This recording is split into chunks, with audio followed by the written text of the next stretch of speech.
네, 여지없이 밤 10시가 됐습니다. 정치 라이브 많은 분들께서 기다려 주셨는데요. 오늘 월요일 순서입니다. 오늘도 뭐 사실은 다룰 얘기가 많이 있습니다. 오늘 월요일에 오전부터 아마 많은 분들 좀 뭐랄까 허탈감에 젖어 계신 분들도 많이 계실 것 같고 무기력증에 빠져 계신 분들도 많이 계실 것 같은데 다만 이제 그 내용을 좀 뜯어보면 그래도 윤석열 탄핵 심판 선고에 영향을 뭐 준다고 볼 수는 없을 것 같은데 다만 좀 뭐랄까 빌드업의 과정이라고 오늘 선고를 여기시는 분들도 있고요. 뭐 다양한 해설들이 여전히 있습니다. 그래서 그 해설들을 좀 오늘 시작부터 들어보려고 합니다. 김한 한결의 21 기자 양지열 변호사 모셨습니다. 어서 오십시오. 네, 안녕하세요. 아유, 반갑습니다. 안녕하세요. 예.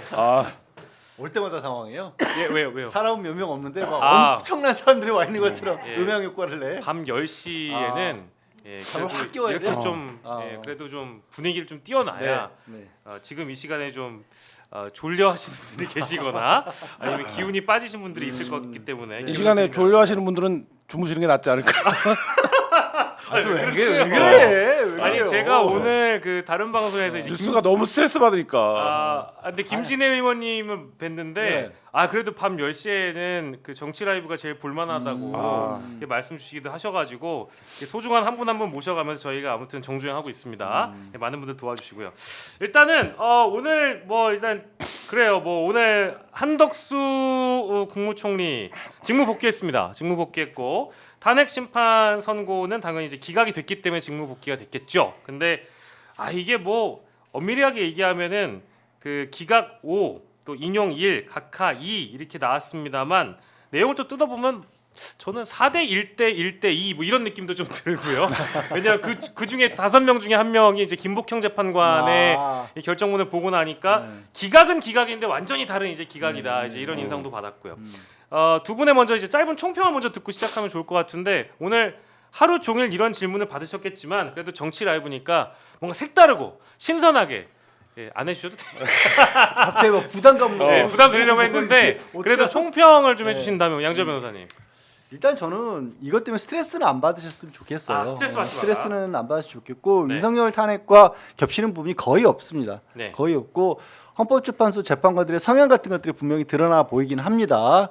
그렇지만 그냥 이들이 마음대로 해석할 수 있는 여지가 이 한독수와 관련해서 좀 많이 있었다. 네네. 그리고 이제 조금 더 어찌 보면 저 이제 낮에 방송을 하다가 저녁 때쯤 좀 든 생각이 이 시국의 상황이 많이 늦춰지면서 네. 만약에 비슷한 상황에 대해서 이 헌법재판관들이 뭐 한 달 이내에 결론을 내려야 했다라면 예. 이런 식으로 안 냈을 것도 같아요. 아. 그런데 이게 어쨌든 안정 아닌 안정 내지는 사실은 안정이 아니라 이게 정치적 쟁점이 될 수 없는 부분들이 정치적 쟁점으로 돼 가면서 네. 여기에 대해서 눈치를 보는 입장도 어느 정도는 생긴 것 같다. 분명히. 네.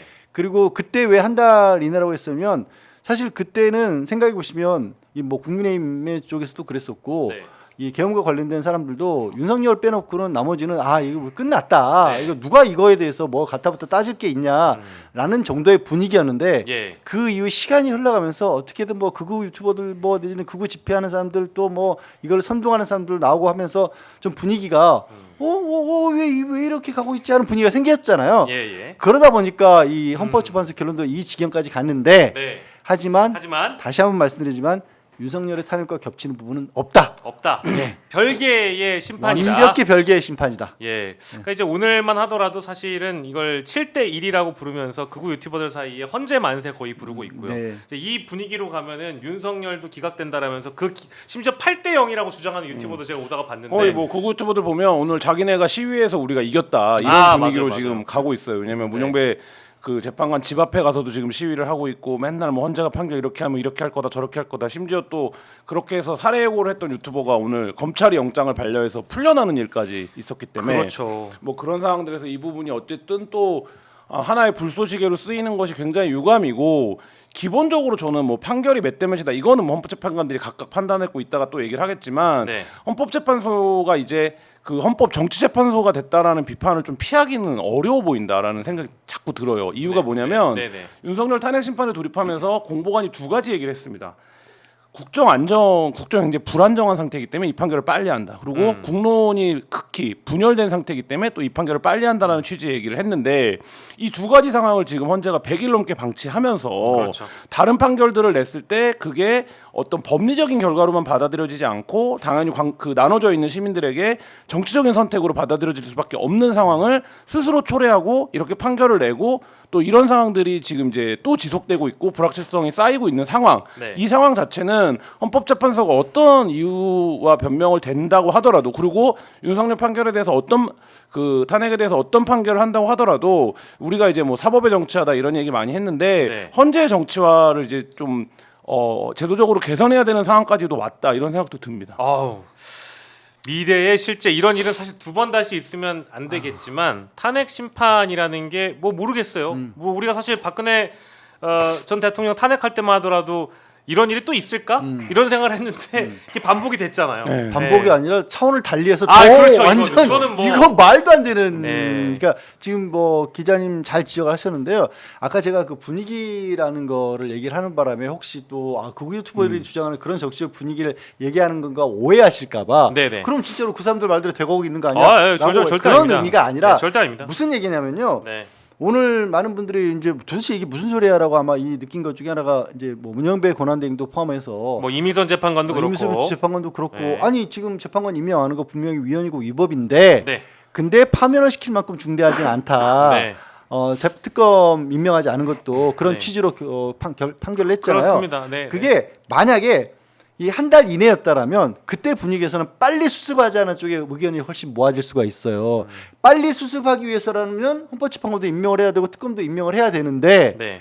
근데 임명을 안 하고 있으니 위헌이라는 결정이 나올 수가 있고 파면 결정이 나올 수가 있었을 텐데 네. 시간이 벌써 100일 이상이 지나버렸잖아요. 이 상황에서는 어차피 지금 망가질 대로 망가져 버린 거야. 네. 더 극단적으로 얘기하면 네. 그러니 지금 와가지고 뭐 그때 일 들어가가지고 이 사람 파면시키는 게 실익이 없어져 버린 상황이 돼 버린 거예요. 오히려 그리고 두 번째로 헌법재판소와 관련돼서도 과연 이대로 가는 게 맞느냐라는 말씀도 주셨는데 두 가지 생각이 복잡하게 들어요. 저도 아까 차원을 달리한다고 말씀드렸는데 박근혜 정도의 사유만 돼도 네. 헌법재판소가 결정할 필요가 있었다고 봐요. 법리 따져가면서. 근데 이거는요. 이게 뭐 법을 따지고 이럴 상황이 아니거든요, 사실은. 네. 그렇잖아요. 네. 지금의 헌법재판소 제도라는 것도 위헌 뭐 헌법 위반과 헌법과 법률의 위반이 중대할 때 이런 것도 그냥 우리가 생각할 수 있는 일반적인 범위 내에서 뭐 배우자가 뇌물을 받았거나 지가 뇌물을 받았거나 뭐 박근혜 때 이런 거 할 때는 재판을 하는 건데 세상에 계엄을 일으키는 인간을 두고도 이거를 고민해야 되는 상황이냐. 예. 이것부터가 저는 사실 안 맞긴 해요. 전제부터가. 그렇습니다. 거기서부터가 답답해지는 거긴 한데 네. 그렇다고 해서 그러면 또 법을 고쳐서 앞으로 계엄하면 바로 탄핵도 안 거치고 그럼 쫓아낸다. 이거 법이 의미가 있는 건가 싶기도 하고 예. 하여튼 그런 상황이죠. 실제로 다들 그런 생각들을 하시는 분들이 너무 많아서 뭐 헌재 무용론부터 시작을 해가지고 뭐 국민투표 나중에 붙이자 그런 말씀도 하시고 지금 법을 제대로 따지고 있는 게 맞느냐 위법사항에 대한 단죄와 파면을 하는 것인데 왜 이렇게 오래 걸리느냐 지금 다 그런 말씀을 주고 계시고 답답한 심정들이 있으신 것 같아요. 심지어 어떤 분께서는 이 평론가라는 것들도 틀려도 너무 틀린다. 네, 이거는 너무 사실 죄송한 말씀 송구하기도 합니다만은 상식적인 시대가 아닌 게 돼버린 지금의 어떤 뭐랄까 좀 야만의 시대, 반지성의 시대 이런 시대이다 보니까 상식적인 얘기를 해도 결국 욕을 먹는 그런 시대가 된 것 같습니다. 여러모로 좀 아쉽고 그래서 저희는 저희 뭐 어쨌든 총평을 하고 기본적인 해설은 일단 달아드렸지만 시작은 이렇게 하면 좋을 것 같아요. 왜냐하면 다른 방송에서는 얼마나 다루셨는지 모르겠지만 저는 오늘 가장 대표적으로 눈에 띄었던 이 결정은 역시 유일한 인용 결정을 한 정계선 재판관의 결정문은 아무리 생각해도 명문 오브 명문이라고 생각합니다. 특히 뭐 기각을 했던 분들이 기회주의자라고 얘기하고 싶지는 않아요. 근데 분명히 그분들도 인용할 수 있는 측면이 있었음에도 불구하고 안 하는 거라고 저는 보거든요. 이거는 이제 정치적인 판단이 좀 들어갔다고 저는 보는 쪽이라서 차라리 이제 정계선 재판관 같은 분들이 훨씬 더 뭐랄까 용감했다, 소신 있게 자신의 소신과 양심을 걸고 판단했다고 봐서 이제 이런 분 얘기를 더 오히려 많이 해드리는 게 보시는 시청자분들께도 희망과 기대를 더 드릴 수 있을 것 같고 낙관을 드릴 수 있을 것 같긴 합니다. 뭐 이제 꼼꼼히도 읽어보셨을 테니까 네네. 정계선 재판관의 결정은 뭐 다분히 좀 이상적이었다, 뭐 이성적이었다고 봐야 되겠죠? 저는 그래요. 그래서 왜 아까 이제 지금 헌법재판관분들이 지금 이거는 정치적으로 뭔가 영향을 받았다고 볼 수밖에 없다라는 말씀을 드린 이유가 그건데 네. 법대로 따질 때는요. 그때 당시의 상황만을 고려하는 겁니다. 그러니까 범죄로 놓고 보면 사람을 때렸다고 칩시다. 그럼 그때 사람 때렸을 때 그때만 놓고 그게 잘잘못을 따져야 되는 거지. 시간이 많이 흘러가지고 한 3년 지났으니까 뭐 아픈 것도 상처가 다 나았고 뭐 아이고 그 언제적 일인데 이게 법을 따지는 방법은 아니거잖아요. 네네. 이게 정계선 재판관이야말로 딱 그 당시의 상황. 그러니까 이 지금 한덕수 총리가 권한 대행을 하고 있을 때 상황이 비춰봐서 판단하신 거예요. 자, 계엄이 터졌어. 그래서 권한 대행을 맡았어. 그러면 계엄이라고 하는 엄중한 범죄자로 인해서 대한민국이 멈췄어. 그러면 또 헌법재판부터 빨리 재판관 임명해가지고 이 상황을 추스려야 되고 또 대통령에 대해서 굉장히 많이 의혹이 주어지기 때문에 국회에서 통과시킨 특검법에 따라서 특검도 임명을 해서 이 상황을 빨리빨리 극복해야 되는 게 맞아라는 판단이 아까 제가 말씀드린 한 달 이내였다면 정확히 맞아떨어진 얘기라는 거고 사실은 법대로 판단을 하더라도 지금 말씀드린 것처럼 100일이 넘어온 지금 상황에서 보니까 야 어차피 지금 헌법재판관 지금 최상목에 의해서 2명은 임명돼서 네네. 재판도 잘 정상적으로 진행은 돼가고 있고 전원은 아니더라도 그리고 지금 상황에서는 뭐 검찰도 수사해서 재판을 넘겨줬고 하니까 이제 와서 갑작스럽게 뭐 특검을 한다 그래서 크게 달라질 건 아니잖아. 나라가 엉망으로 안 굴러가고 있는 건 아니잖아. 사후적인 판단을 할 이유가 없는 거거든요. 네네. 그래서 정계선 재판관의 의견이야말로 법대로 한 의견인 것 같아요. 의견으로 보여 저는 개인적으로. 네. 딱 이렇게 얘기했잖아요. 지금 국무총리로서 이 직무정지라는 상황의 불필요한 논란을 최소화하고 국가적 혼란을 신속하게 수습해야 할 의무가 있다. 딱 이 의무가 있다라는 여기서 딱 끝났어야 됐어요. 네. 다른 재판관들도 사실 정확히 이렇게 얘기를 해야 되는 거예요. 예, 여기 또 이제 그 피청구인이니까 당연히 한덕수겠죠. 네. 한덕수를 파면할 것인지에 대한 여부를 이제 언급을 하면서 헌법재판소가 가령 이제 피청구인이 국가적 혼란을 최소화하고 신속하게 수습해야 될 의무가 있음에도 불구하고 오히려 헌법과 법률 위반 행위로 인하여 논란을 증폭시키고 혼란을 가중시켰다.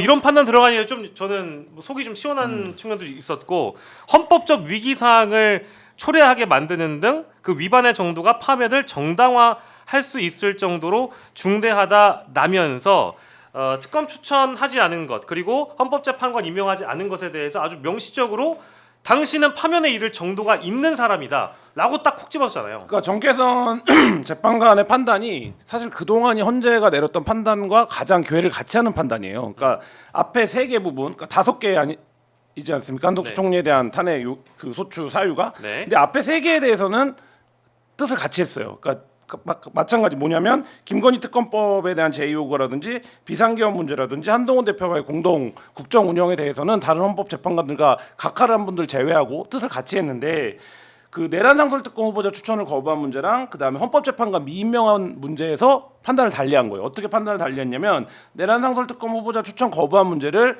정계선 재판관은 문제라고 봤습니다. 그렇게 하면 안 되는 거라고 봤고 나머지 이제 말하자면 기각 결정을 한 사인은 이것도 문제 없다라고 봤던 거고 그다음에 헌법재판관 미임명 관련해서는 굉장히 적극적인 의견을 그러니까 입장을 밝힌 거죠. 그리고 우리가 윤석열 탄핵 심판에서도 많이 했던 얘기지만 탄핵 소추 사유 5개 중에 1개만 위반이어도 탄핵인 겁니다. 그러니까 정계선 그 재판관 입장에서는 요거 하나만 놓고 보더라도 파면이 정당화 된다는 거고 또 하나는 그 부분이 이제 지금 말씀하신 부분인데 네. 물론 이게 헌재라고 하는 기관에 원래 포함되어 있는 역할인지는 모르겠으나 사회에 굉장히 중요한 의사결정이라든지 신급적인 결정을 헌재가 하는 게 관행화되었어요. 그 관행화되어서 헌재가 결정을 하는 것 자체가 이 문제에 대한 어떤 종결점으로 이제 작동을 한 지가 한 뭐 20년 이상 지났습니다. 그렇기 때문에 이 부분에 대해서 판단해 주는 게 맞다라는 의견을 밝혔는데 최소한 우리가 사회적 상식으로 이 공화주의를 운영하는 데 있어서 헌법재판소의 위상을 감안할 때 헌법재판관들이 이 정도 공적 책무나 공적 의식은 있어줘야 네. 이게 이제 이 기관을 그래도 단심제인 이 기관을 신뢰할 수 있는 건데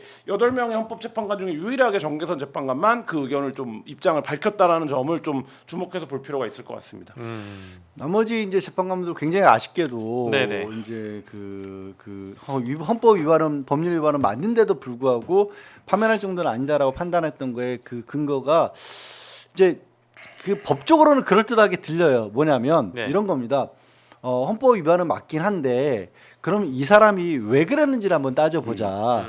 왜 그런지를 따져보았을 때 이 사람이 지금 정계선 의원 저 재판관과는 반대로 예. 그러면 이게 국정혼란을 빨리 수습해야 되는데 그 국정혼란 수습하는 거를 막을 의도를 가지고 있었느냐. 네네. 그렇다면 정말 중대한 사유가 되는 건데 그거를 우리가 모르겠다라고 좀 비겁하게 썼어요, 사실은. 네. 근데 상황 논리를 놓고 보면 다시 한번 그 계엄 직후의 상황 논리를 보면 그걸 따지고 있을 상황이 아니었던 거죠.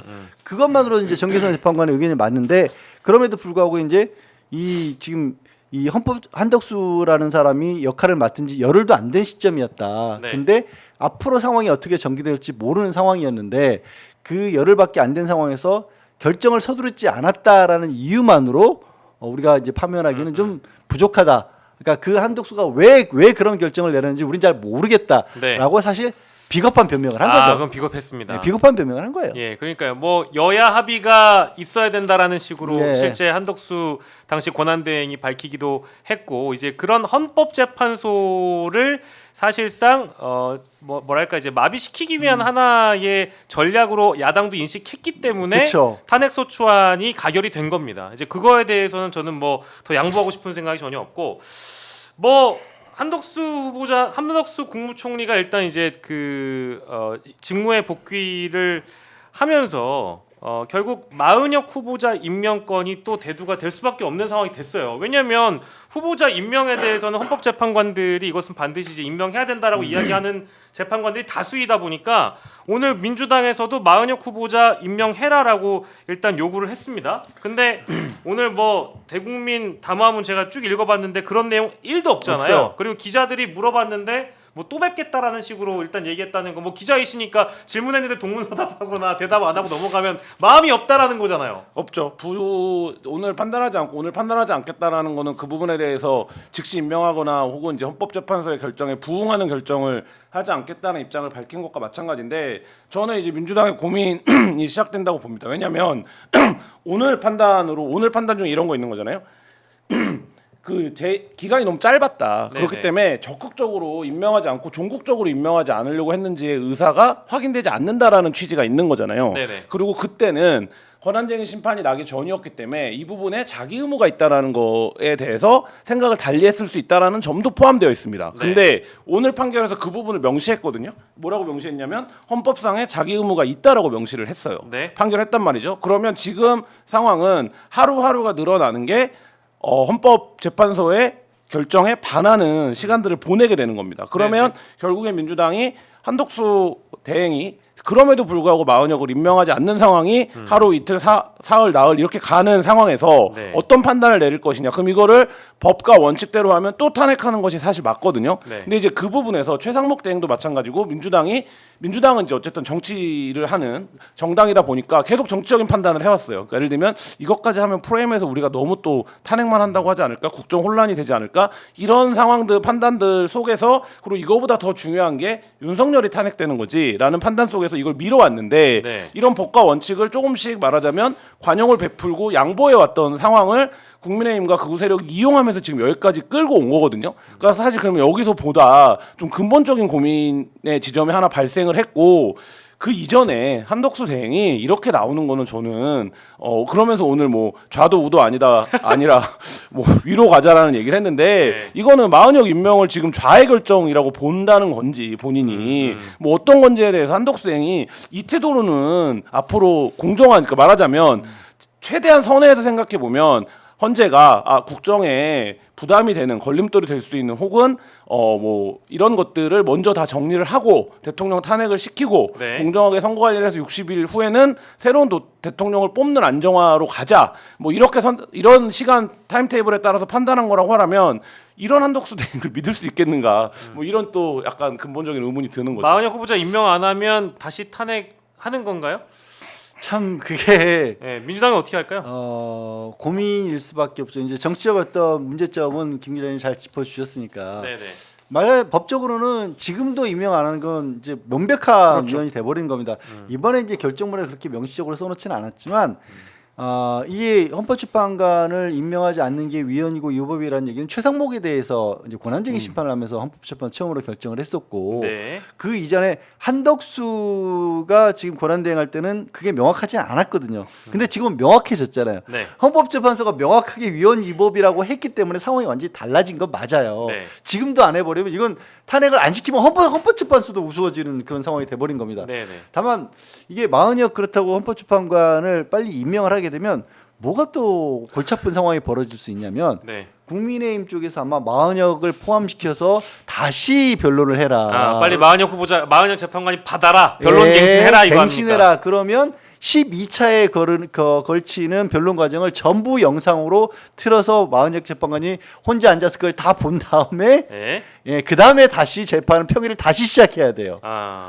그리고 그게 이제 참 이제 골치 아픈 상황이 되는 거죠. 물론 마흔역 재판관이 난 이 부분 기피하겠다라고 직접적으로 얘기를 회피를 하면 네네. 가능하긴 하지만 그건 우연인 것이고 예. 그걸 무조건 요구할 수 있는 것도 아니기 때문에 네. 그런 어떤 현실적인 어려움이 또 있을 수 있어서 아마 고민을 좀 깊이 할 것 같습니다. 그러니까 이게 그 이른바 여권 주류나 그리고 아스팔트 극우들에게는 마흔역 후보자 그 임명권이라는 게 약간 뭐랄까 이런 표현이 적합한지 모르겠지만 꽃놀이패처럼 작용하는 것 같기도 해서 이게 사실은 원래 원칙대로라면 당연히 임명하는 게 맞고 네. 권한쟁의 심판뿐만 아니라 한덕수 권한대행 심판에서도 어느 정도 결정이 내려진 거라면 임명하는 게 맞는데 이게 좋은 건지 모르겠다라는 것도 참 딜레마네요.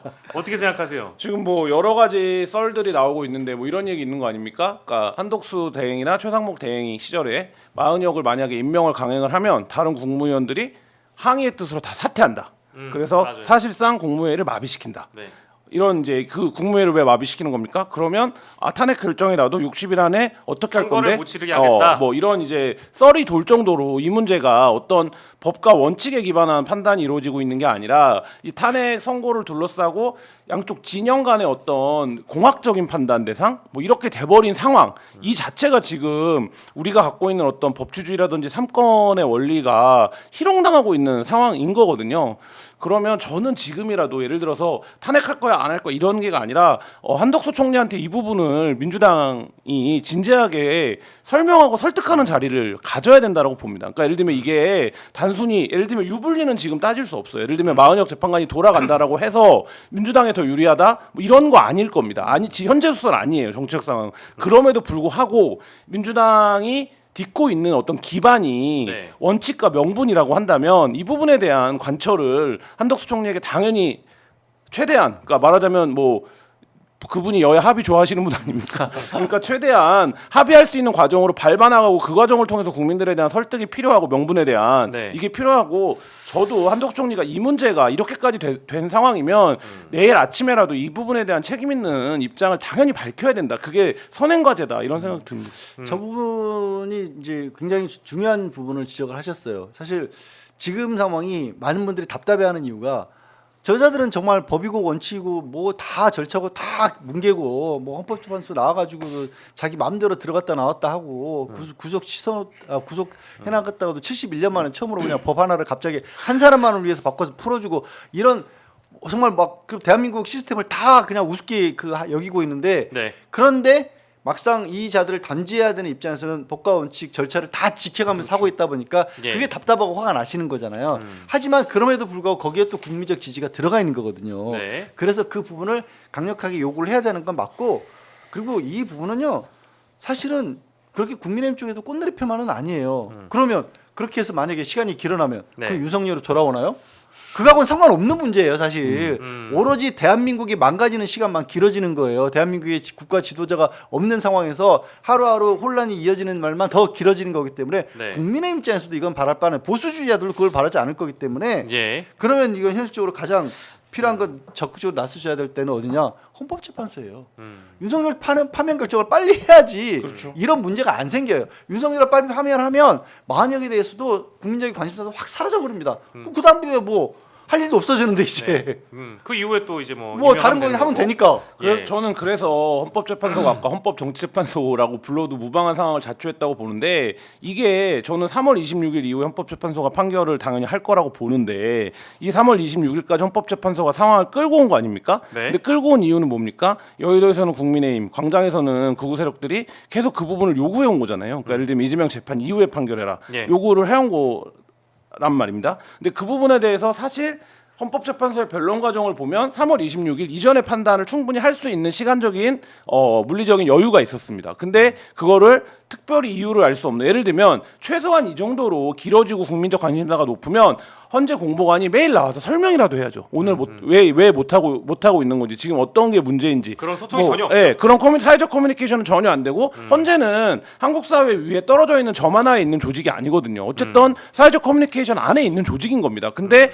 그 부분에 대해서 그거는 알 수 없다. 그거는 뭐 누구도 모른다. 이렇게 얘기하면서 언제 할지는 아무도 모른다라는 얘기만 하면서 네. 그 자체가 이 불확실성과 불안감을 증폭시켜 온 거고 그게 결국엔 지금 시간표가 밀리다 보니까 3월 26일 이재명 선고랑 헌재 판결이 마치 시간적으로 연동돼서 있는 것처럼 그리고 실제 불안한 예감이지만 그렇게 할 것 같아요 헌재가. 그러면 헌재가 스스로 이 탄핵 심판에 정치적인 일정을 고려했다라는 비판을 피하기는 지금 어려워졌다 이미 이런 네. 생각이 듭니다. 이미 이제 이재명 대표 2심 선고 이후에 이제 윤석열 탄핵 심판 선고가 나가는 그런 분위기로 읽혀지는데 이 분위기조차 자초한 것이고, 네. 그죠? 정치적인 오해를 불러일으킨 건 헌법재판소의 책임이라는 겁니다. 근데 일부 이제 헌법학자들 중에 이제 다른 뭐 인용이나 기각도 그렇습니다만 각하 의견에 집중하는 분들 중에 일부 이런 얘기를 하시는 것 같아요. 각하 의견은 어쨌든 한덕수 탄핵 결정문에서는 이제 탄핵 사유에 해당하는 부분을 절차상의 문제가 있었기 때문에 판단을 하지 않은 거니까 이것을 일부러 그 안에 윤석열 탄핵 심판 선고 내용과 연결질 부분들이 혹시나 들어가서 힌트나 단서를 주면 안 되기 때문에 그러니까 일부러 안 했다라는 거예요. 그러니까 선고 결정문을 미리 보여주지 않기 위해서 헌법재판소가 이제 애를 썼다라는 평가를 하시는 분들도 계신 것 같고요. 이건 어떻게 봐야 될까요? 그러니까 이게 뭐가 문제냐면 이제 윤석열 측에서 주장하고 있는 게 네. 내란죄 판단에 대해서 철회를 하지 않았습니까? 국회 네. 탄핵 소추단에서. 근데 이거는 헌덕수 총리에 대해서도 마찬가지였어요. 근데 이 부분에 대해서 헌법재판소에서 아예 쟁점으로 다루지를 않아 버렸거든요. 그러니까 그러면 적극적으로 이걸 긍정적으로 해석하는 쪽에서는 문제가 해결됐다. 이 윤석열도 주장하는 거 아예 쟁점으로 헌법재판소도 안 보겠다라고 적극적으로 해석하기도 하고 아니다. 예. 그것까지는 넘어간 거고 이 부분에 대해서 아예 힌트를 안 주고 그냥 이 윤석열 재판을 한꺼번에 정리를 하고자 하는 것이다라는 쪽의 의견도 있어요. 네. 하지만 이제 저는 제가 봤을 때는 이유는 사실은 한덕수 쪽에서 별로 적극적으로 다투지 않았어요. 원래 재판은 이거 봐주세요 하고 했을 때 거기에 대해서 답을 하는 게 재판이기 때문에 네. 저는 양쪽 다 물론 의미가 없다는 건 아니에요. 실제로 헌법재판소에서 이런 부분을 적극적으로 다루려고 했다면 다룰 수도 있었을 것 같은데 네. 참고로 이제 한덕수 결정문에 관해서 하나를 더 추가하자면 아까 김한 기자가 얘기한 것처럼 이게 물리적으로 크게 장애가 되지 않았을 것 같아요. 윤석열 탄핵에 대해. 왜? 이 한덕수 총리에 대한 결정문은요. 헌재 재판관들께 죄송하지만 되게 쉽게 쓴 결정문이에요. 왜? 뭐가냐면 예. 자꾸 증거가 없다 그랬잖아요. 네. 증거가 없다는 거 볼 게 없었다는 거예요. 뭐 그렇게 되는 거죠. 그렇잖아요. 사실 뭐 변론기일도 뭐 사실은 2시간밖에 없었다는 네, 거고 네. 우리가 뭐 따져보니까 야 우리 뭐 할 게 없어. 야 이것만 내 가지고 우리가 어떻게 판단해? 모르겠어. 이게 아주 거칠게 말하자면 이런 결정문이거든요. 네. 그러니까 이거는 사실은 쉽게 정해진 거고 각자 헌법과 법률에 대해서 해석만 한 거예요. 각자 의견만 담은 거예요. 예. 날카롭게 주장 있고 거기에 대해서 증거 있고 여기에 대해서 판단하고 이런 것도 별로 없어요. 네. 그래서도 이 윤석열 파면 결정과는 아무 관계가 없다고 말씀드린 거예요. 네, 알겠습니다. 이제 그러면 단답형으로 두 분께 딱 두 가지만 일단 여쭤보고 주제를 좀 넘길까 하는데요. 되게 답변하시기 싫어하실 수도 있는 질문이긴 한데 뭐 금요일 날 하냐고요? 어떻게 하셨어요? 아니 근데 어쨌든 그냥 이게 목금 얘긴 많이 나오잖아요. 몇 대 몇이냐고요? 네. 어떻게 하셨어요? 만장일치가 첫 번째 이게 왜냐면 네. 오늘 김복형이 복병이었기 때문에 네. 이거 8대0 몰라 만장일치 안 돼도 돼 7대1까지는 우리가 오케이 7대 뭐 하고 싶으면 해 김복형이 뭐 나중에 윤석열 탄핵 심판 기각하고 싶으면 기각해 7대1까지 오케이 근데 만장일치는 좀 어려울 것 같아 이제 이런 느낌 가시는 분들 계셔가지고 만장일치가 가능하냐 첫 번째 두 번째는 그래서 금요일에 하는 건 맞냐 요겁니다 짧게 만장일치는 100%입니다. 100%? 저는 예, 예. 100%이시고 금요일에 하나요? 금요일은 80%. 80%, 20%는 다음 주로 넘어간다 이거죠? 김한 기자님은? 저도 만장일치는 100%고. 예. 근데 저는 금요일도 거의 뭐 90%라고 봅니다.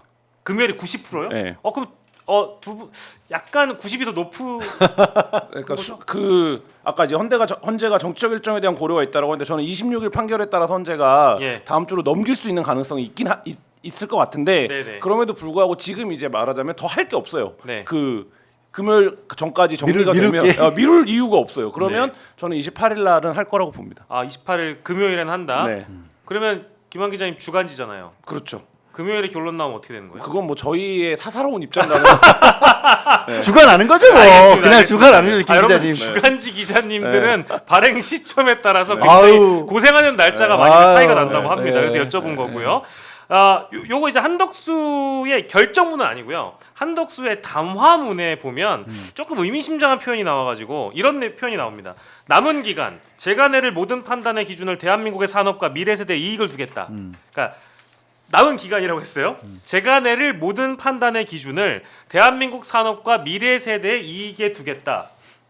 윤석열이 돌아오지 않을 거라고 가정하고 이런 얘기하는 거 아닌가요? 이 정도면은 윤석열이 안 돌아올 줄 알고 미래 세대에 운운하거나 대한민국 산업 발전 이런 걸 얘기하는 것 같은데 굳이 돌아오자마자 직무 복귀할 때 이런 얘기를 한다? 이건 준비한 멘트잖아요. 지금 여의도나 광화문에 국민의힘 추천이던 국민의힘 출신이던 뭐 누구든 양복 입고 넥타이 메고 다니는 사람 중에 윤석열이 돌아올 거라고 믿는 사람 없어요. 그러니까 이미 예. 그거는 예를 들면 그 정치적인 레토릭을 위해서 하는 얘기지. 네. 지금 뭐 국민의힘 내부에서도 국민의힘 지금 방송 뉴스가 보도하는 방식이 어떤 겁니까? 권성동 권영세 대표가 이런 얘기 했다고 하는 걸 앞에 깔고 그 다음에 누구 얘기를 주로 다루는 겁니까? 잠재적 대선 후보 얘기들이 국민의힘의 입장이에요. 네. 이 사안에 대한 그러니까 이 방식으로 뉴스가 넘어갔다라는 건 네. 국민의힘 내에서도 만약에 윤석열이 돌아올 거라고 100% 확신한다면 그 방식으로 리포트를 만들지 마.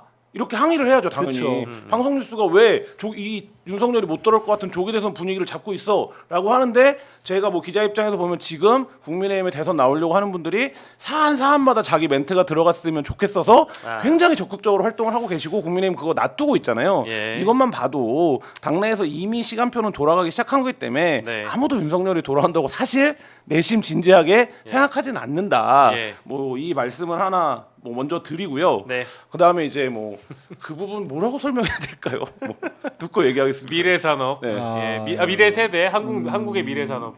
참 그냥 뻔한 얘기 한 것 같은 생각도 들고 지금 이제 어쨌든 뉴스는 보고 있었을 텐데 네. 가장 이제 국회에서 이 최신 연루가 됐다 지금 문제가 되고 있는 이제 그 연금 개혁과 관련된 부분 국회를 예. 통과했기 때문에 예. 그것 관련해서 이제 젊은 세대들을 어떻게 하냐 이런 논란이 좀 있잖아요. 네. 결국 그 얘기 한 거예요. 그리고 주변에서 아마 제일 많이 들은 얘기가 네. 또 경제와 관련돼서 민감한 얘기들이 많이 나왔으니까 네. 그 우리 좀 경제는 어떻게 될 거야 얘기 많이 들었으니까 거기서 예. 두 개 따온 것밖에 안 되는 것 같아요. 알겠습니다. 저는 근데 큰 그 의미 발언에서 한덕수 총리가 정치적으로는 정말 꽝이라고 느껴지는 게 예. 본인 헌법재판관 3인 임명 안 했을 때 주요한 논리가 뭐였습니까? 주요한 논리. 여야 합의가 안 됐다는 아, 거였잖아요. 그렇죠. 예. 이 국민연금이야말로 말하자면 윤석열 정부 들어서 거의 처음으로 여야가 합의를 한 사안 아닙니까? 예. 근데 이게 만약에 저 뭐 오늘 국민연금을 직접 언급하지 않았으니까 본인이 생각할 때 국민연금이 지금 보면 프레임상으로 청년 세대가 노인을 먹여 살려야 되는 문제가 되니까 이게 이제 청년 세대 얘기를 해줘야 유리한 건가?라고 한다면 예. 본인이 그 전에 했던 행위에 대한 판단은 그렇죠. 뭐가 되는 겁니까? 맞는 말씀입니다. 일단 저쪽에 있는 분들의 아주 저희가 배우고 싶은 점은요. 예. 어제 내가 무슨 말을 했는지 아무 상관 안 해요. 딱히 이제 굳이 돌아보진 않는 것 같고요.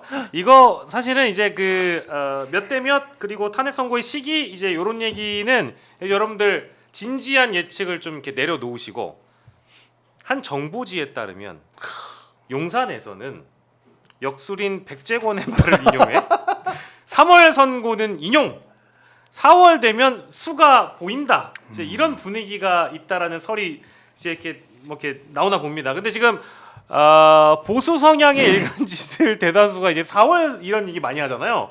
요거 혹시 뭐 어디서 그 양반들이 들은 얘기가 있어가지고 4월 설 이거 밀고 있는 걸까요? 아니, 늦어지니까 빨리 한다라고 베팅하는 것보다 늦게 한다고 베팅하면 늦게 틀리는 거잖아요. 얘를 계속 안 하니까 예. 뭐 그런 심리의 발언이라고 보고 예. 저는 그 무속 관련해서 저도 정보지랑 뭐 저도 무속 관련된 취재도 해봤지만 네. 저는 최소한 이제 지상파나 이런 방송에서 네. 무슨 관상 보고 예. 연애운 맞추고 오늘 제가 아까 TV를 보다 보니까 무슨 올해 신이랑이 누가 될 거야 이런 것도 이제 관상으로 맞추던데 저는 예. 한국 사회가 이 분위기에서 좀 탈피해야 된다라고 봅니다. 예, 알겠습니다. 근본적으로. 아 예. 근데 그럼에도 불구하고 하나만 더 하면 안 될까요? 예. 김한 기자님 호마 의식이라고 아, 아니, 들어는 보셨습니까? 네, 알고 있습니다. 예, 근데 이제 그 김건희 여사의 호마 의식과 관련된 논란이 또 오늘 또 이제 기사화가 됐기 때문에 산불이 많이 아직 뭐 지금 진압 중인 네. 곳도 다수 있고 굉장히 심각한 상황인데 이게 어쨌든 김건희 여사의 호마 의식과 관련된 음모론 주장을 한 2만 구독자 2만 안 되는 유튜버를 이제 대통령실 고발했고 심지어 각 어떤 명산에 찾아가 가지고 굿을 벌였다라는 주장을 했던 신용환 전 교수도 이미 대통령실에서 고발을 한 바 있죠. 근데 대통령실에서 뭔가 이런 무속 관련 이슈에 대해서 너무 발끈한다? 다른 것보다 훨씬 적극적인 대응을 하긴 그런 하죠. 느낌이 들어요. 네네. 이게 약간 뭐가 있는 거 아니냐는 그러니까 그런 그게 신용환 교수 고소할 때도 그랬는데 네. 그게 김건희 여사의 뜻이 반영되지 않으면 대통령실이 그 전까지 계속 내내 아무 일도 안 하고 침묵을 지키다가 네. 신용환 교수 이거는 고소할 거야 이렇게 나올 이유가 사실 없고 네. 그러니까 이게 뭐냐면 호마의식도 저는 근거 없는 음모론이라고 당연히 생각을 하는데 네. 그럼에도 불구하고 왜 사람들이 이렇게 얘기하느냐라 해서 보면 이 정권이 돌아보니 이상하게 된 일이 너무 많은데 이게 본질적으로 무속과 음주 때문에 이렇게 된 거 아니야? 라는 생각이 드는 거잖아요. 그러니까 음주 부분은 지금 뭐 여인형, 김용현과의 윤석열과 이 이제 계엄을 논의했다는 모든 자리에 지금 키워드가 뭡니까? 술이에요. 술이에요. 그러니까 그리고 심지어 여인형이랑 김용현이 계엄은 안 될 것 같지 않습니까? 형님 이런 얘기를 하다가 둘이 답답해지니까 안 되겠다. 관저 가서 소주 한 잔 먹자. 이러고 갔다는 거 아닙니까? 그게 뭐 제가 지금 거칠게 얘기했지만 다 공소장에 나와 있는 내용이에요. 네, 맞아요. 예, 그렇기 때문에 그 대통령의 음주, 그 다음에 또 한 가지 설명 안 되는 많은 문제들에 대해서 김건희 여사의 무속이 있는 게 아니에요. 그러니까 심지어 뭐 저희가 보도하기도 했지만 본인이 도이치모터스 사건이 불거지고 명품백을 받는 사건이 벌어졌을 때 그거를 누구한테 봤다는 겁니까? 무속인한테 저 감옥 가냐고 물어봤다는 거잖아요. 그러니까 그것들이 겹쳐져 있는데 지금 말씀하신 것처럼 너무 비상식적인 비정상적인 일들이 잇따라 이어지고 사회를 그냥 건강하고 상식적으로 살아오는 사람들의 믿음 체계가 다 무너지는 상황이 되다 보니까 일이 벌어지면 이게 뭔가 또 그게 뭐 그런 징조 아니야? 불길한 무속인 거 아니야? 이렇게 생각하는 사회적 심리가 발현되는 거거든요. 그러니까 저는 이거를 해소하기 위해서라도 최소한 우리가 어떤 일이 벌어졌을 때 이게 무속이라고 먼저 생각하는 이거 자체가 굉장히 지금 민주주의에 치명적인 건데 그거를 윤석열 김건희 부부만 우리 안 했는데 고소할 거야 이렇게 나온다고 이게 해결될 문제가 아니다. 굉장히 모순적이죠. 정권 초기에 기억나시겠지만 어느 무속인이 이 대통령실을 사칭하고 다니고 있으니까 네. 기업들 조심하라라는 그런 식의 보도가 나왔습니다. 대통령실에서 앞에 건자 정보를 들어가신 할 분 때. 아닌가요? 네. 뭐 건자 네, 여러 있었죠. 여러 여러 있었어요. 있었나요? 네. 근데 이게 되게 웃긴 게 네네. 진짜 사칭을 하고 다니는 사람이 있으면 그 사람을 대통령실에서 고소를 하거나 고발을 그렇죠. 나가야죠. 처벌을 해서 못하게 해야 되는데 예. 그 사람에 대해서는 아무 조치를 안 취했어요. 참 그것도 이상하단 그 진짜 말이에요. 황당하잖아요. 근데 네. 그런 의혹이 있다라고 누군가 문제를 제기하면 그 사람은 고발을 해요. 이게 너무 황당한 일이잖아요. 여기서부터 사실 그 국민들의 입장에서 봤을 때는 그러니까 자꾸 무속 얘기를 또 꺼내게 되는 거예요. 그 부분을 해결해야 되는 건데 아까 처음에 시작했던 그 3월 말 4월 초 얘기 이런 것들이 보도되는 나오는 이유는요. 저는 일종의 억울하라고밖에 생각하지 않아요. 뭐냐면 잠깐 얘기가 나왔지만 뭐 국민의힘 사람들도 그렇고 심지어 뭐 방송을 하고 이런 데서 보수적인 입장에서 평론하는 이런 사람들조차도요. 내심으로는 막말로 대기실에서는 네. 인용되지 않을 거라는 생각하는 사람이 없어요. 근데 밖에 나와서는 그런 말을 못 해요, 지금. 그쪽 국민의힘 쪽에 주로 있는 사람들은 그런 얘기를 못 꺼내요. 왜? 자기들이 그렇게 키워버렸잖아요. 전환기를 불러다 격려사 듣고 있고 전환기 불러다 강의 듣고 있고 같이 가서 뭐 격려하는데 이렇게 등 두드리게 오시면 좋아라고 하고 있고 국민의힘 뭐 판검사들도 많은데도 불구하고 거기서 왜 그 공무원 강사하던 사람한테 헌법 강의를 듣고 있습니까? 예. 말도 안 되는 상황을 불러 일으켰고 그 힘을 가지고 지금 아스팔트에서 집회를 하다 보니까 이제 와가지고 이거 인용될 거야라 말을 스스로도 못 꺼내는 거예요. 그렇겠죠. 그런 상황이고 언론들도 마찬가지예요. 조선일보 아니 저기 정광훈이나 이런 사람들 찍히니까 갑자기 절도운동이 일어나 버리잖아요. 그러니까 그 지금 보수지라고 하는데조차도 제대로 된 말을 못하는 것뿐이에요. 그래서 주목받고 있는 보수 유튜버가 요즘에 조갑재, 정규재, 김진. 네. 조갑재, 정규재, 김진. 아 제가 요즘에 또 아무튼 정규재 그 씨 걸 많이 보고 네. 조갑재 씨 것도 많이 보는데 네. 아 이게 지금 내가 어떤 시대를 살고 있는 건가? 아 특히 저 좀 충격받았던 거는 김진 중앙일보 전 논설위원 이분은 예.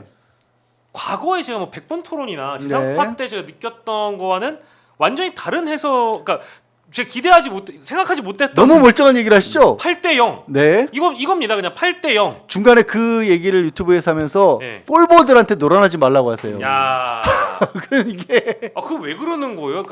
왜 그러는 거야라고 이해해요. 그 사람들의 세 명이 네. 공통점이 있습니다. 네. 다 기자 출신이에요. 그러면 뭐 나중에 한 자리 하고 싶어서 그런 거예요? 그런 게 아니라 네. 그러니까 뭐냐면 아무리 보수고 진보고 뭐 어떤 자기 이념적으로 편향됐고 이걸 떠나서 예. 기자들이 넘지 못하는 그래도 요즘 모르겠어요. 요즘 뭐 후배들까지 모르겠는데 마지노선이라는 게 있어요. 팩트에 관해서만큼은 왜곡을 못하는 거예요. 그래요? 물론 기자 출신들 중에서도 지금 저 부정선거 얘기하고 다니는 사람도 있지만 예. 평론한다고 나와가지고 자기 이름 가지고 그만한 위치에 오른 사람으로서는 네. 그걸 못 넘는 거예요. 저는 뭐 그렇게 봐. 뭐 전직 기자 출신으로서 그렇게 얘기. 근데 뭐 이제 좀 안 이꼽게 보는 언론인 그 출신 뭐 선후배들 중에는 이제 이런 의견을 가지신 분들도 좀 덜어 있더라고요. 제2의 민영삼을 꿈꾸는 거 아니냐. 이 판국이 지나가면 그러니까 이제 왜냐면 너무 이상하잖아요. 결국에는 또 이쪽으로 돌아올 것이다. 근데 세 분 다 뭐 그 전에 그렇게 이제 정치를 선택했던 기자들에 비해서는 연령대가 너무 높으세요. 네. 너무 그런데 높은 맞아요. 연령대가 너무 더 돌아갈 데가 없어요. 현실감이 없다 그러고 보니까. 있고 저는 이거 같아요. 저도 정규제 누가 발언 모아놓은 걸 봤는데 네. 그러니까 처음에는 이렇게까지 세게 얘기 안 했습니다. 네. 이렇게까지 세게 얘기 안 했는데 점점 수위가 올라오는 수위가 것 같지 올라가는 건 본인이 공격을 받기 때문이에요. 그러니까 이게 역작용 같은 겁니다. 극우 유튜버에. 그러니까 지금 극우 유튜버들 사이에서는 요만한 이견만 내도 완전 저쪽 편이다. 이렇게 해버리기 때문에 이 상황이 이들이 애초에 정치적 다시 정치로 좀 돌아가면 정치적으로 민주당을 공격하기 시작했던 게 뭐냐면 네. 민주당의 그 팬덤 문화가 네.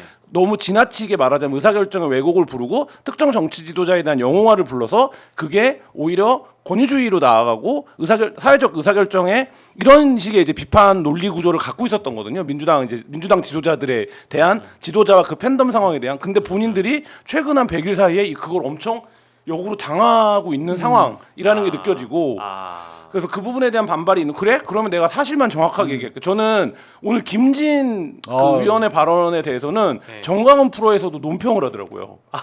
왜 변절자라고요? 아니 뭐 그러면서 정광훈이 뭐라고 얘기를 했냐면 정광훈 목사가 내가 친한데 내가 전화를 한번 이따 걸어볼게. 이 사람이 왜 이러는지 내가 한번 물어볼게. 이런 네, 식으로. 뭐 그런 식으로 얘기를 하더라고요. 그러니까 이게 저는 예. 그러니까 이 뭐 팩트에 대한 뭐 이런 부분도 당연히 있을 텐데 그거보다는 지금 말하자면 보수가 돌아가는 분위기가 이렇게 가면 이거는 보수가 못 살아남는다. 기본적으로 그런 보수의 위기감 뭐 이런 거에 대한 발언이라고 보여집니다. 거기에 더해서 또 예, 이제 예. 보수적인 성향 그리고 연배들이 네.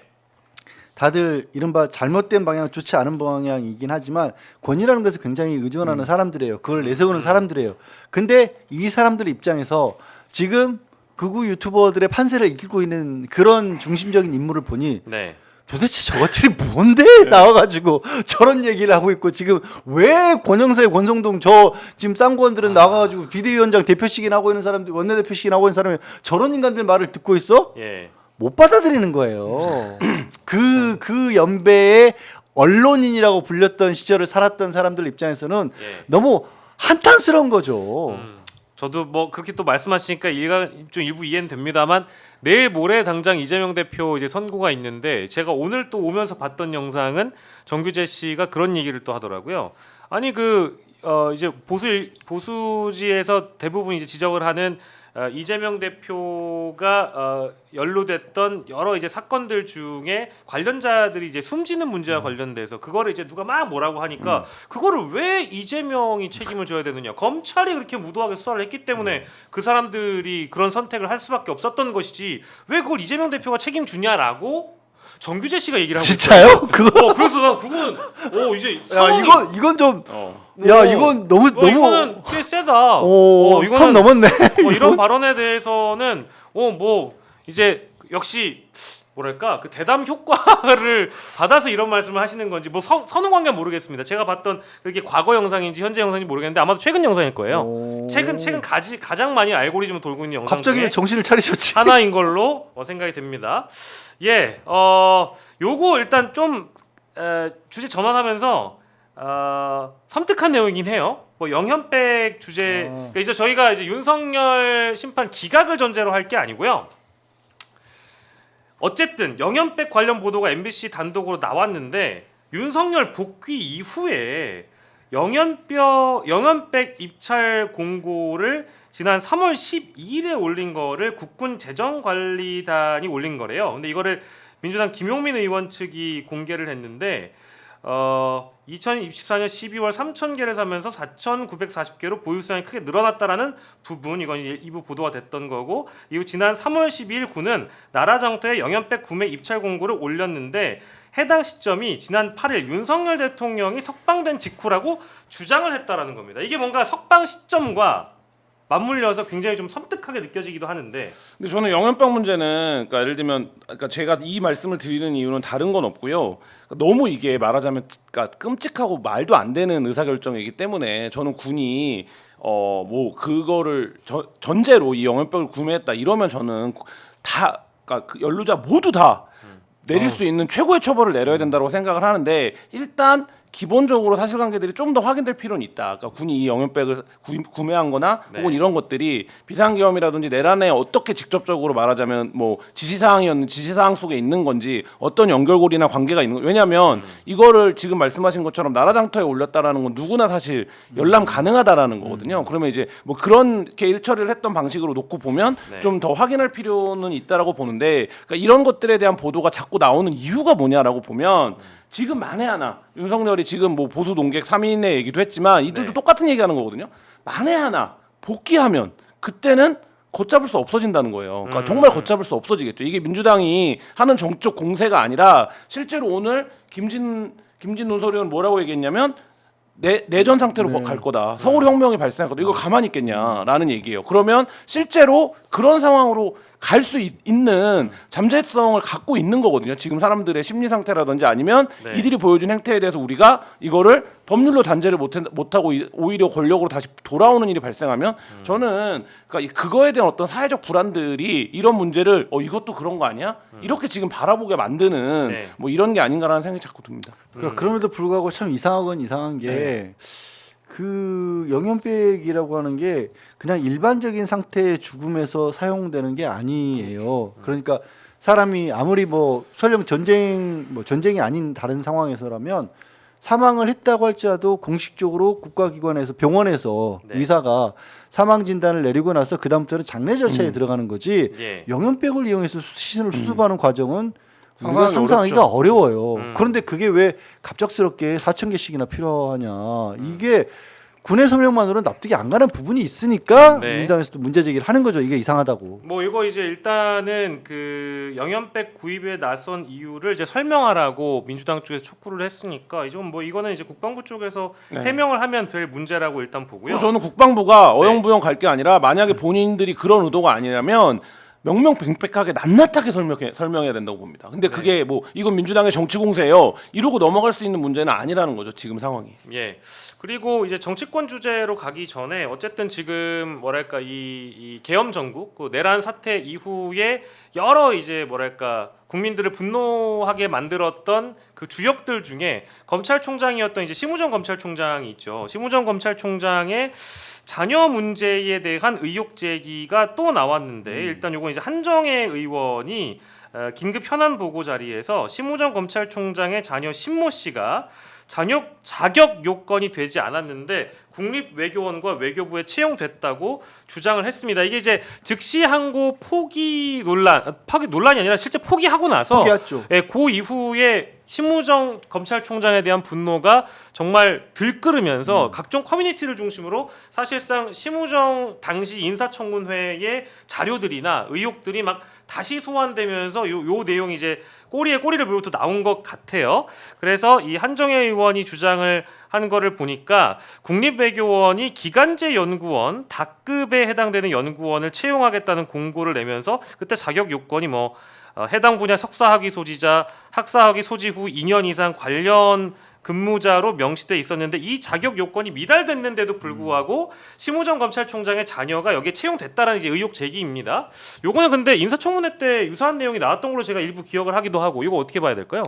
일단 인사청문회 때 유사한 내용이 나왔다고 할지라도 그때도 비슷한 해명을 했던 것 같아요. 그러니까 지금 이 사람 때문에 뭐 요건을 바꾼 것도 아니었고 그리고 뭐 이 사람이 정식적으로 채용된 게 결정된 건 아니었다라는 식의 얘기를 했는데 아 그건 아마 대출 문제랑 제가 좀 헷갈리나 예, 봐요. 대충 새로운 의혹이구나. 예. 근데 이건 새로운 의혹으로 보이고 그리고 예. 뭔가 이상한 게 맞는 게 지금 석사학위를 땄거나 아니면 2년 이상 경력이 있어야 되는데 석사학위를 진행 중이었고 그다음에 단기간으로 8개월 정도의 경력밖에 없는데 네. 그러면 이 부분은 사실 서류 전형에서 걸러져야 되는 부분인 거거든요. 당연하겠죠. 그냥 네. 올라간 것 자체가 이상한 그런 상황인 거예요. 네. 그 대출 의혹도 제가 기억하기로는 명확하게 해명이 끝나진 않았어요. 그때 당시에 이것도 햇살론인가? 그러니까 뭐였죠? 대출 문제. 대출 문제. 네, 네.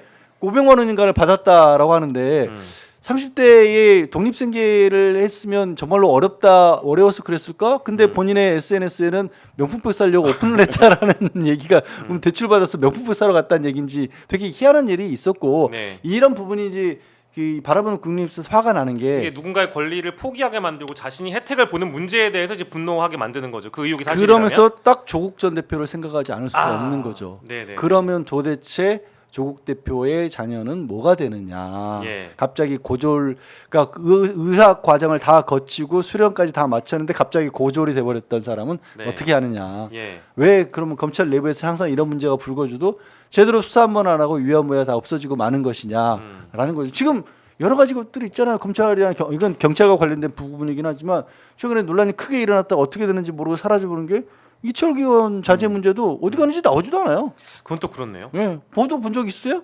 그러게. 경찰 수사 어떻게 하고 있는지 아무도 몰라요. 그 두 문제는 싹 가라앉았네요. 사라져버렸어요. 그러니까 이철규 장제원. 의원, 그리고 장제원 그건 의원 본인 관련된 문제고. 거는 싹 가라앉았네요. 어디 가버렸어요. 그러고 보니까. 저는 이제 그 대목에서 조금 영향을 줬을진 모르겠습니다만 이게 그 지라시 혹은 내지는 모 유튜버를 통해서 발생한 연예인 유명인과 관련된 네네네네. 이제 배우 영화 배우 문제 이제 수현 씨 관련된 이슈가 크게 이제 불거지면서 갑자기 그것도 불거졌죠. 근데 그게 이제 약간 시기가 맞물리는 게 있어서 하필 그랬고 사실은 장제원 의원에 대한 논란과 이철규 아들 그 자녀 마약 논란 그리고 또 며느리까지 같이 이제 네. 입건된 거니까 굉장히 큰 건인데 뭔가 사람들이 갖고 있는 관심이 반대쪽으로 쏠리는 느낌이 좀 들어가지고 그 문제를 뭐 이제 일부 짚기도 했었습니다.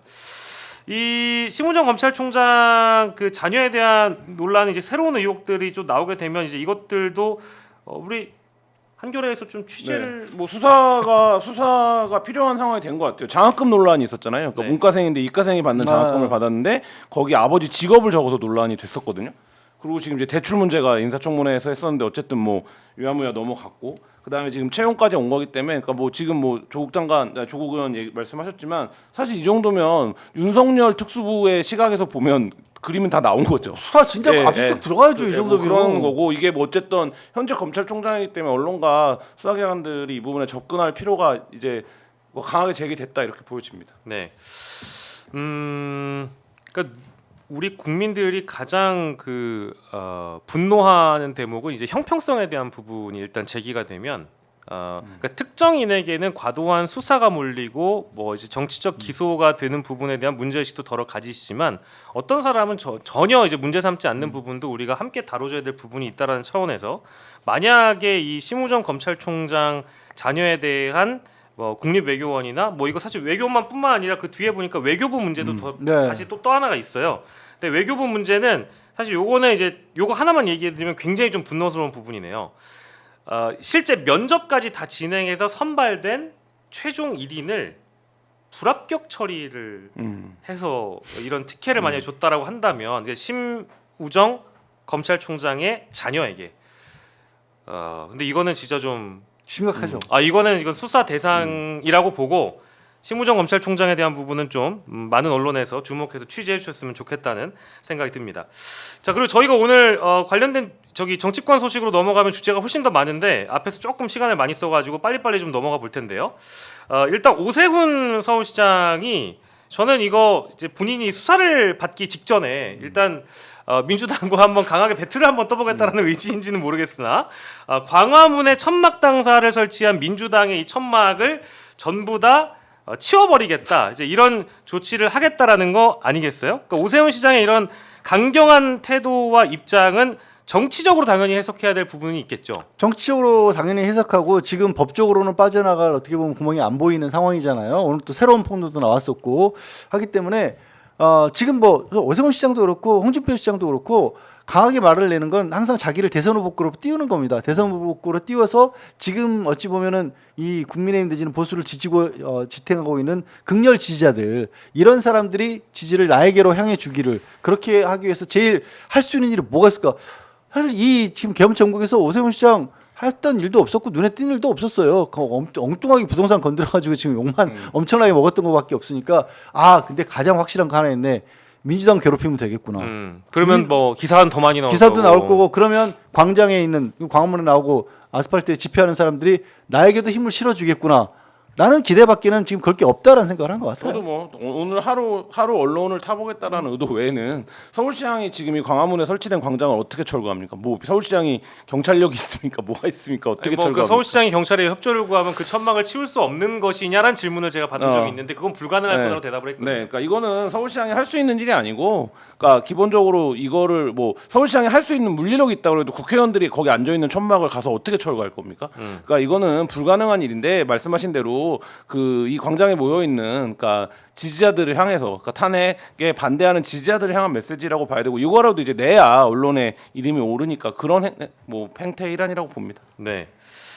그리고 민주당의 천막 당사에서 저는 좀 주목할 만한 주장이 전 나왔다고 보는데 이거는 좀 글쎄요. 필요하다면 여야 국회의원들이 모두 다 총사퇴하고 총선을 다시 치르자. 발언 들어보셨습니까? 이현주 의원이 최고위회에서 이제 이런 주장을 했는데 이거는 사실 저는 약간 좀 물음표가 달리는 주장 같았거든요. 어떻게 봐야 될까요?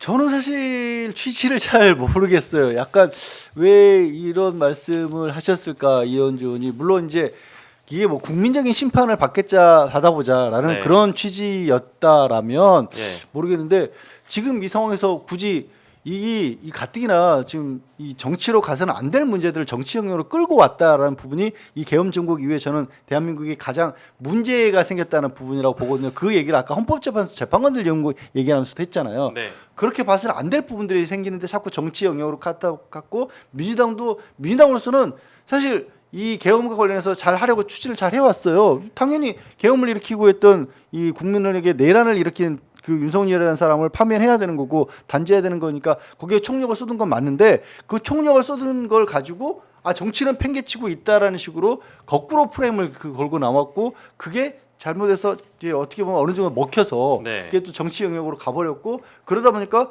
보수를 지지하는 쪽에서 어쨌든 민주당은 안 돼, 이재명은 싫어 이런 식으로 구도가 형성된 건 맞거든요. 네. 그럼 기왕에 그렇게 구도가 형성돼 버린 마당에 이제 와서 갑자기 이 말씀을 한 게 과연 득이 될까? 저는 사실은 조금 좀 진짜 취지는 어떤 취지? 차라리 국민투표를 하자 그랬으면 모르겠는데 이거는 조금 그래서 뭔가 지금의 민심이 이제 민주당에게 이제 또 맞는 건 맞는데 넘어와 있고 이제 민주당에 거는 기대가 크다 보니까 지금 제로 베이스에서 완전 세팅하고 다시 치러도 우리가 이기겠다 뭐 이런 자신감은 뭐 저는 그건 이해는 하는데 뭐 그런 거라면 이해할 수 있는데 근데 총선이라고 하는 건 의미가 또 다른 지역으로 나눠져 버리기 당연하죠. 때문에 네. 우리 정치 고질병이 네. 거기서 또 발생을 하면 이상한 얘기가 나오고 이상한 결과가 나올 수도 있거든요. 아무튼 이게 이제 이 전략 조심하자는 게 아니라 의미를 잘 모르겠어요. 그렇죠. 정치인들이 어떤 언급을 해가지고 정치적 이익을 볼 만한 주제에 쉽게 접근하고 뛰어들기도 하는데 이제 상대 진영의 반응을 보면 대충 알잖아요. 근데 이제 요 발언에 대해서 당장 뭐 국민의힘 쪽에서는 너무 환영한다.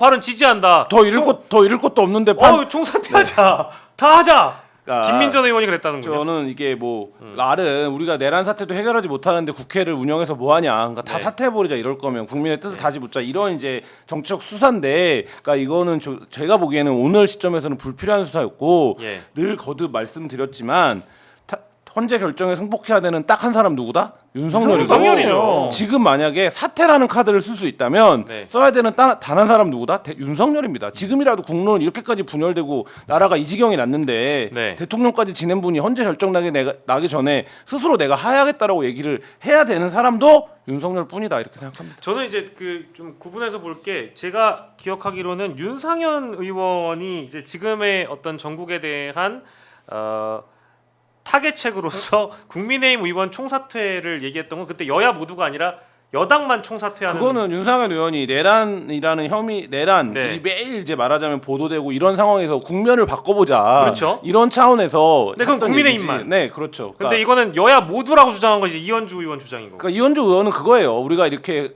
입법부가 정상적으로 운영되는 상황에서도 내란 문제를 해결하지 못하고 있는데 이거를 단죄하는 거를 네. 국회를 뭐하러 운영하냐, 국민의 뜻 다시 묻자 이런 취지의 발언 맥락인데, 예. 그러니까 뭐 마음은 뭔지 알겠습니다. 마음 뭔지 알겠는데 네. 오늘 시점에서는 뭐 불필요한 얘기였다라고 봅니다. 네. 이게 자칫 개언론처럼 돼버릴 수가 있어요. 네. 그냥 정치적으로만 이용될 수가 있어서 네. 사실 국민의힘도 이거 반색한다고 하지만 예. 별로 반색할 상황이 아니에요. 국민의힘도 스스로도 되려있지만 그렇죠. 얼마 전에 당협위원장 지역 그 당협위원장 모았는데 지역구 자체를 미달이 됐잖아요. 네. 당협위원장 응모를 다 안 해가지고 그런 네. 정도의 상황이고 이거를 받아서 국민의힘 쪽에서도 좋다고 할 만한 데는 이제 흔들리지 않는 지역구를 가진 사람들은 좋아할 만한 상황일 수도 있겠으나 네. 어쨌든 논의 자체가 네. 이게 논의의 초점이 확 바뀌어 버리는 거거든요. 분명히 아까 말씀드렸듯이 지금은요 마무리되지 못한 일을 마무리 지어야 돼요. 윤석열을 빨리 파면하고 난 뒤에 네. 조기 대선 들어가고 난 뒤에 그 다음에 뭘 논의를 해도 논의를 해야죠.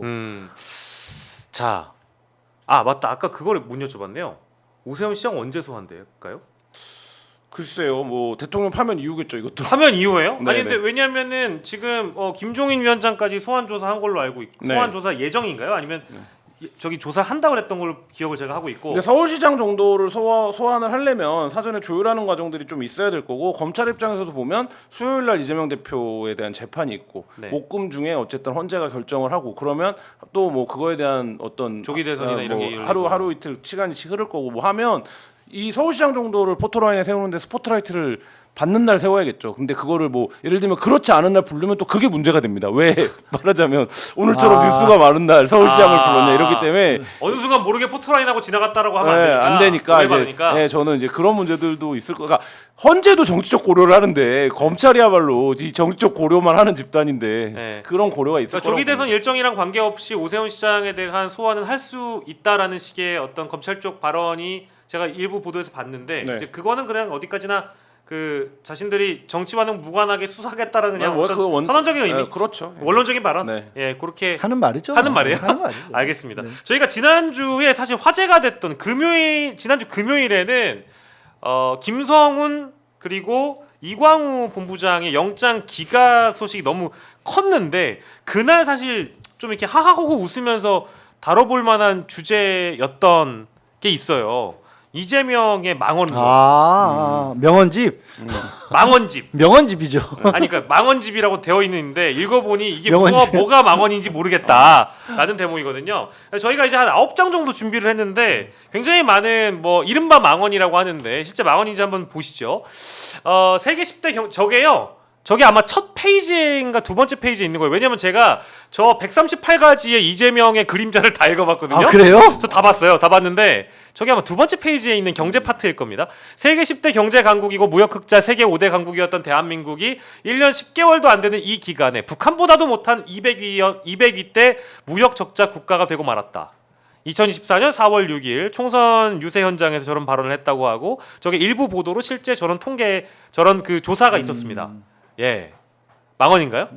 아니 이게 저게 이제 윤석열 정부의 뼈아픈 실정을 지적을 한 것이고 예. 그리고 부승찬 쉽게 보면 돼요. 부승찬 의원 당선됐잖아요. 예. 저 지지 유세. 저거 유세로 그 다 당선됐으니까. 당선됐잖아요. 그리고 저게 허위 사실이면 검찰에서 고발했겠죠 또. 그렇죠. 그렇겠죠? 네.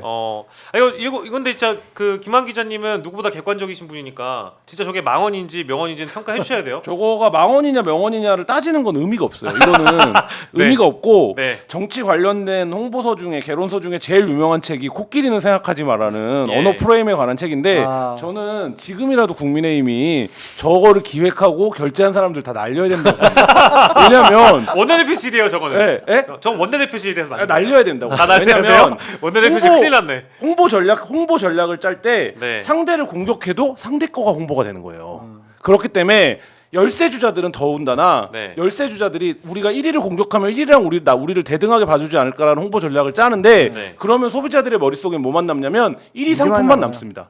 그렇기 때문에 이거는 말하자면 홍보 전략에서 가장 기본적인 거가 안 지켜지는 거고 더군다나 지금처럼 첨예한 국면에서 이렇게 발표하면 자꾸 뭐만 생각납니까? 코끼리만 생각나잖아요. 그렇네요. 네. 네. 이재명 대표가 압도적으로 이제 대선 후보들 중에서 대선 후보 이제 예비 후보라고 해야겠죠. 1위를 달리고 있는 상황에서 이재명 대표의 발언들이 언론에서도 이슈를 선점하는 효과들을 내기 시작했어요. 이제는 이재명 대표가 무슨 얘기를 하면 뭐 그리고 어떤 행위를 하면 이재용 삼성 회장을 만나면 예. 이런 것들이 언론에서 주목을 하고 그리고 거기에 대해서 국민의힘에서 공격을 하게 되면 지금 김한 기자님 말씀하신 것처럼 아 이게 국민적 관심사가 됐구나라고 사람들이 아는 시점이 됐어요. 네. 그런 생각에 그런 상황인데 저렇게 딱 선별해서 이렇게 이재명 대표의 말을 골라서 전달을 해주면 저기서 나왔던 발언 하나하나가 사람들의 머릿속에 각인이 되는 거예요. 그게 그리고 지금 뭐 민주당 지지자들뿐만 아니라 국민의힘의 뭐 일부 커뮤니티 이런 곳에조차도 야 이런 것들을 지금 권성동이 만들어서 돌렸다라고 해서 보면 사람들이 보게 된단 말이에요. 그렇죠. 보면서 아니 잠깐만 옳은 말 했는데 이런 생각을 하게 된단 말이에요. 그래서 저도 그분은 민주당에서 좀 초청을 해서 근데 아무튼 그러니까 이제 아까 말씀드린 대로 이제 반대 진영의 반응을 보면 대충 답 나오는데 네. 이 망원집이라는 거를 원내대표실에서 공개하고 나서 민주당 대다수 지지자들의 반응을 보니까 이거 너무 좋은 거 아님? 이런 반응이었기 때문에 아까 이제 이현주 의원의 이야기와 이 명언집이 약간 포인트가 비슷한 대목이 있는 것 같아서 일단 보여드리고요. 자 다음 그림 좀 볼까요? 총 9장 준비했는데요. 이게 두 번째 겁니다. 이명박 박근혜 정부는 한미 관계를 종속 관계로 전락시키고 말았다. 2017년 성남시장 일대인 걸 감안을 해봐도 이거는 뭐 이제 평가와 해석의 영역이라고 저는 볼 수 있습니다만 아니 이거가 어떤 의미에서 망언이라고 뽑았는지 그 망언을 뽑은 이유도 그게 설명이 안 돼 있어요. 그리고 저게 지금 좀 저희가 위아래를 딱 붙여놨는데 저거 한 문장 나와 있고 그 중간에 여백이 엄청 커요. 잠원직 같은 거구나. 그러니까 뭔지 잘 모르겠더라고요. 그러면 저도. 더더군다나 홍보 효과가 크겠네. 그러니까 이제 네. 그게 마치 사람들이 생각할 시간을 갖는 거잖아요. 그 여백을 통해서. 그러면 그래서 저거를 맥락을 모르면 기사를 또 찾아봐야 돼요. 기가 막힌 홍보집이네. 그러니까 저거를 그대로 드래그 해가지고 복사한 다음에 네이버에 붙여놓고 어떤 기사였는지 그때 당시 상황을 또 공부를 해봐야 돼. 망언인지 잘 모르겠습니다. 그러니까 그 책을 읽는 사람한테 훌륭한 야 이거 독해가 필요한 시간을 만들어주니까 미치겠다. 엄청나네. 그러니까 이거를 망언이냐 명언이냐 평가를 하기 이전에 이거 왜 망언인지에 대한 설명이 없다 보니까 아니 이게 민주당에서 저렇게 내면 사람들이 아유 또 자화자찬하고 있네라고 그렇죠. 넘겨버려요. 머릿속에도 안 들어와요. 그렇죠. 근데 저렇게 냈다고 하니까 뭐가 있었나 보네? 그렇게 되죠. 그렇게 되잖아요. 얼마나 고마워. 심지어 이재명 저서 이재명 대한민국 혁명하라를 야, 책 광고 찾아서 되네. 저거를 읽어본 다음에 저것이 망언이다라고 누군가는 지정을 해놨기 때문에 책에 담긴 거 아니에요? 제가 저 때 이재명 후보 그 예비 후보일 때 마크를 해서 마크메스, 저 책도 읽었는데 나는 저 문구가 기억도 안 나는데. 자 다음 거 보겠습니다. 다음 거 우크라이나에서 6개월 된 초보 정치인이 대통령이 돼서 나토 가입을 공언하고 러시아를 자극하는 바람에 결국 충돌했다. 이게 다 이런 반응이라니까요. 이거는 예를 들면 국민의힘이 굉장히 적극적인 평화주의 입장을 갖고 있는 정당이라고 하면 그런 진보 정당이라고 하면 비판할 수는 있는 발언이죠. 이 발언을 하는 게 네. 국제정세에서 근데 지금 국민의힘의 상황과 국제정세를 바라봤을 때 이것도 뭐 어떤 의미에서 그러니까 현실 정치인의 인식이지. 아니 이거는 그리고 그리고- 지금 상황이 트럼프가 당선되고 나서 우크라이나 지금 젤렌스키 대통령이 완전히 깨갱해가지고 결국 우크라이나 러시아 전쟁 자체가 잘못된 일인 것처럼 내지는 우크라이나가 세계적 국제적인 지지를 못 받는 상황이 돼버렸잖아요. 네. 그 상황에서 이걸 보면 야 예언을 했네 이렇게 돼버리잖아요. 그러니까 2022년 발언이니까. 예언을 했네. 3년 뒤에 상황이 결국 저 발언이 틀리지 않은 게 돼버리는 네. 상황이 되는 건 맞아요. 그렇지 않습니까? 그러니까요. 지금 뭐 아무튼 젤렌스키가 이래저래 자국민들을 굉장히 궁지에 몰아넣고 뭐 궁지에 몰아넣을 뿐만 아니라 굉장히 얼마나 많은 사람들이 전쟁에서 죽게 됐습니까? 이제 그거에 대한 국민의힘이 제 생각에는 이 홍보에 대한 해설서를 내서 한 번 더 홍보를 세게 해줄 것 같네요. 아 입장을 해명하려고. 네. 자 다음을 보면 이거 이제 언론 파트인데 TV조선의 전면전을 시작합니다. TV조선을 반드시 폐간시키고 말겠습니다. 명백한 허위 보도에 대해 엄정한 책임을 묻고 민주공학을 마비시키는 독극물 조작 언론을 반드시 폐간시키겠습니다라고 2017년 성남시장일 때 저렇게 언급을 했는데 저 폐간 발언을 누가 하지 않았던가요? 2024년 12월 김건희 여사의 인식과 일치하네요. 아유 네. 그러니까 이게 뭔가 또 뭐랄까 그 어떤 분들은 그런 농담도 하더라고요. 김건희 이재명 크로스라고.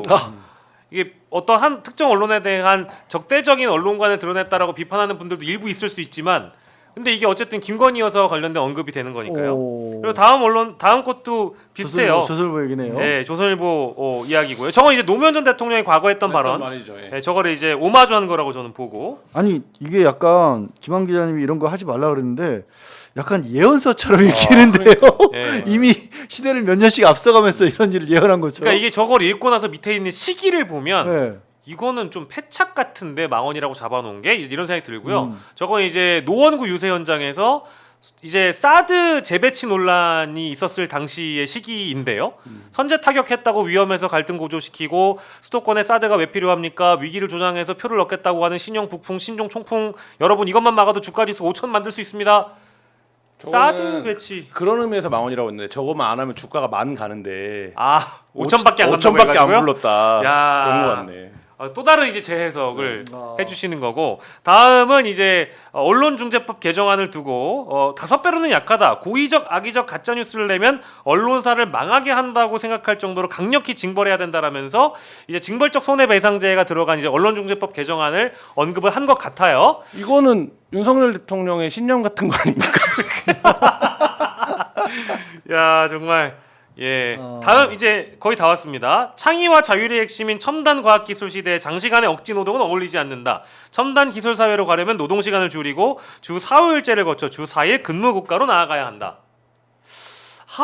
이거는 근데 일부에 있어서는 윤석열도 유연근무제 하면서 네. 놀 때는 놀고 일할 때는 확실하게 일하자 그런 얘기 했었잖아요. 아니 저거를 망언이라고 하면 윤석열처럼 예를 들어서 뭐 100시간 일할 수 있어야 된다. 이거가 따옴표가 되면 망언이라고 얘기할 수 있는데 같은 내용을 얘기하더라도 근데 저거는 교과서적인 얘기 아닙니까? 그냥 그렇죠. 예.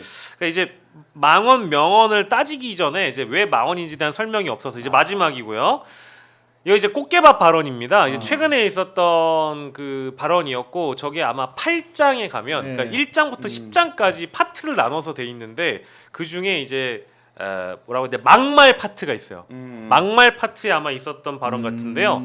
꽃게밥은 저희가 따로 여기서 굳이 언급하지 얘기할 필요도 없네. 않아도 근데- 될 것 같습니다. 근데 저는 저 망언이라고 찾아낸 예.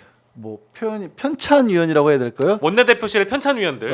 그 사람들의 사고 방식 내지는 그 사람들의 얘기를 좀 들어보고 싶어요.